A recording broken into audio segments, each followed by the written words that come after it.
What's up, Film Jammers? This week we're taking a look at how to shoot high quality product shots on a small budget. I'm currently updating my website and I wanted to add some new photos and videos of some of the products and gear that we offer for rent. So I'm gonna show you the process for shooting these product shots. And remember, these tips apply to both product videos and product photos. So let's get product shooting.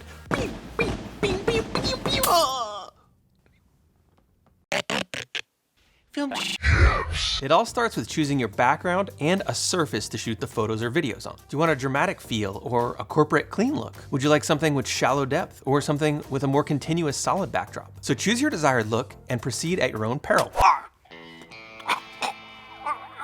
For these shots, we just used the front office area in our studio, and it created some decent out of focus bokeh. And for the surface, we used a glass table that we happen to have up there. I lit it with the small little Viltrox LED lights, which is just 35 bucks. And we also had the fluorescent lights on in the studio, which are actually outfitted with Kino Flow bulbs. But I wanted the new photos and videos to be a little bit cleaner and with a less distracting background. So we pulled out our trusty V-flat, which are great lighting modifiers. If you haven't seen them, make sure to check them out. Link to the V-flat video, ooh!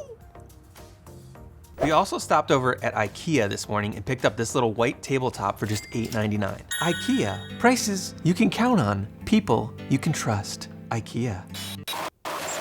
So with this inexpensive tabletop and the V-flat on its white side, it's kind of a quick and easy way to make a clean white backdrop for your product shots. And it's relatively portable, so you could set it up on location or even in your house. Or in your nuclear bunker. Huh? I'm just down here shooting some Nuka-Cola. What's going on up there? Now, I want to shoot some video for these product shots in addition to the photos. I'm just going to light it once for both, and I'm going to use Quasar Crossfade LED lights. These are really powerful and fairly inexpensive lights. I just set up one 4-foot Quasar as the key light and one 2-foot Quasar as the back or edge light. When I was using the white backdrop, I also added an extra 2-foot Quasar to light the backdrop. That brought the white level up to a similar brightness as the tabletop. So as I was saying, you can see it here in that the backdrop is a little bit darker than the light on the white table. So what I'm gonna do is come in here and I'm gonna add a little bit of light onto the backdrop.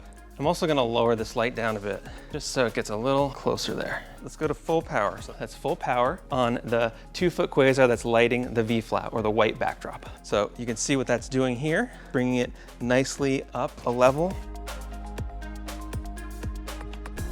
And it's looking pretty nice. Now, as far as the angle, I like to put my camera about the same height as the product, or maybe just a little bit higher depending on the detail I want to capture. But when you're a little bit lower and at that same level, it gives you a really nice perspective on the product that I like. If you raise your camera up too high when you're shooting products, you can sort of lose that horizon line in the back, which I personally like a lot, and it gives a bit of depth to the shots. So just choose an angle that works for you. If you have a dolly or a slider, use it.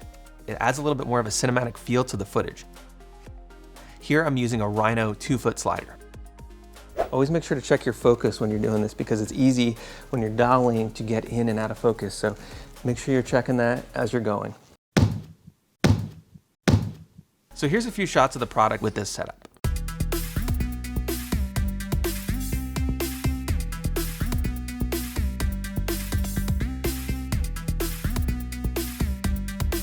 All right, we're shooting the spider grips. Ooh, spider grips.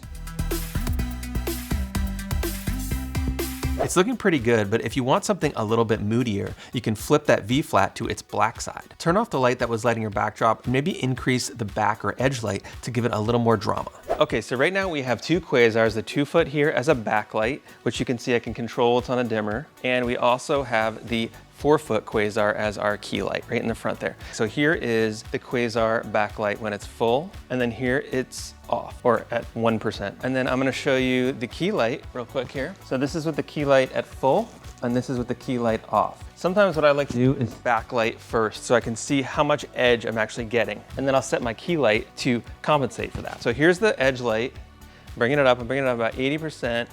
Kind of liking that right about there. So you should be able to see that on the camera. And then I'm gonna bring this key light up, boom, boom, boom, boom. If you want it a little more dramatic, you can have less light at this level. And then I'm gonna bring it all up to 100% because that's kind of where I like it. A little bit more clear, I can see everything on the product and I can read the details on it. You can see what the edge created on the back.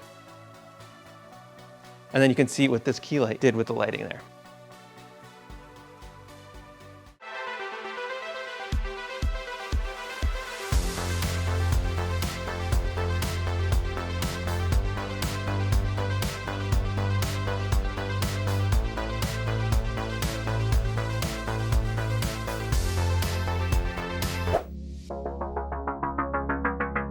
Okay, now for some product photos. We're keeping the same general setup with the V-flat for the backdrop and the white Ikea tabletop for the surface. We're also using the same lighting setup from the video for the photos. So here's some photos with the white backdrop,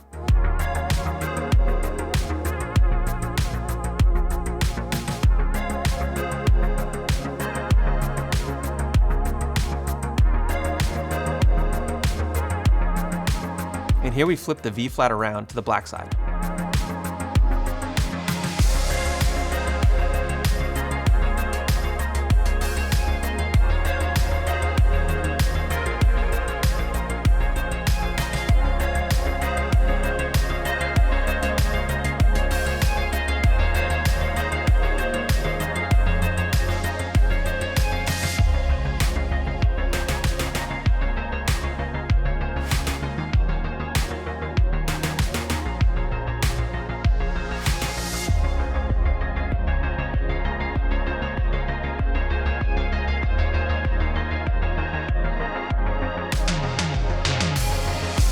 Personally, I think I'm gonna use the black backdrop for these images because it adds a little bit more contrast, and when I put these images on the website, it won't be white on white because I do have a white backdrop on the website as well. So you don't need to spend a lot of money to take decent product shots. Just pick a surface and a backdrop that works for your style and for your products. I like the versatility of the V-flat for the backdrop and also its ease of use. It's very quick to swap between backdrop colors. And the inexpensive Ikea tabletop worked well for what I was wanting to create with these images with a nice clean surface so you could see the details of the products. If you'd like to see some of the final versions of these photos, I'll include a link to our website below in the description. I hope this tutorial was helpful, and if you have any questions about anything, just let me know down in the comments. Make sure to like and subscribe for new videos every Tuesday and Friday.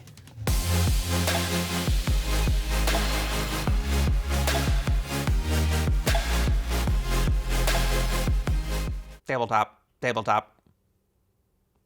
Tabletop. Ikea. It's not just for Sweden anymore. It's not just for your Aunt Lucy anymore. It's not just for the pizza delivery guy anymore. It's for you also.